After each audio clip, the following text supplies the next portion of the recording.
child. He walks into the kitchen, points at the pressure cooker, and asks, "Why does this thing whistle?" He sees an airplane in the sky and asks, how does something so heavy can fly? He watches the rain fall and asks, "Who is pouring water from the clouds?" Question after question, without even worrying, without even realizing whether any of it sounds silly. Now imagine that same child 10 years later. He still has questions, but this time he stays silent.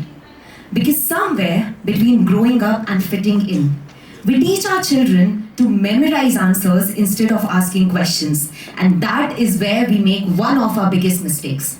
Greetings to one and all present here. This is Rimsha Khan.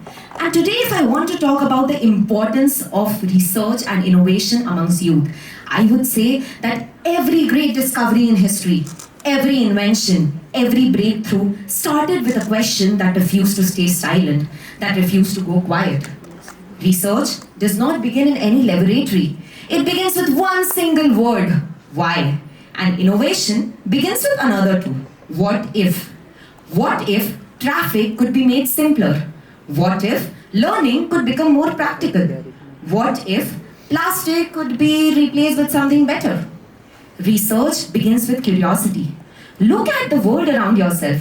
Somebody looked at darkness and imagined electricity. Somebody looked at medicine and imagined vaccinations. Somebody looked at distances and imagined internet.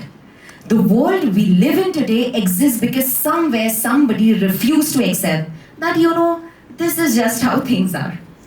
Now, let me ask all of you one question. When was the last time you all questioned something?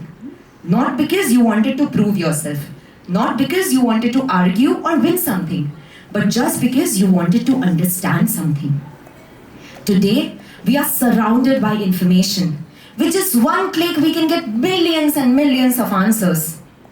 But do you know where the problem starts? The problem starts that all of us are so expert in searching and just watching without even thinking. We know how to scroll.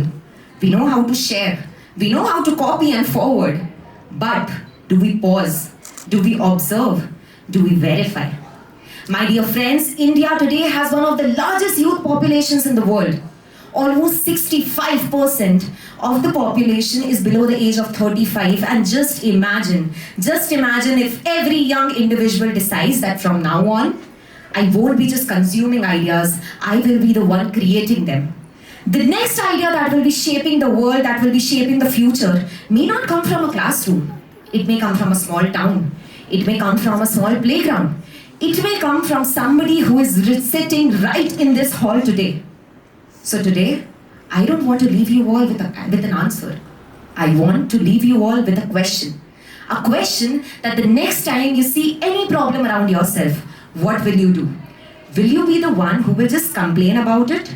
Or will you be the one who will be curious enough to ask, what can I do to solve this?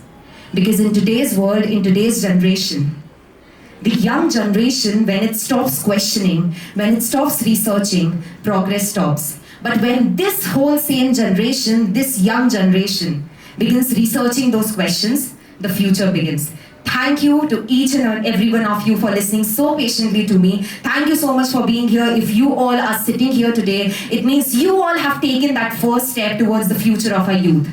So keep learning, keep exploring, and keep researching. Thank you so much.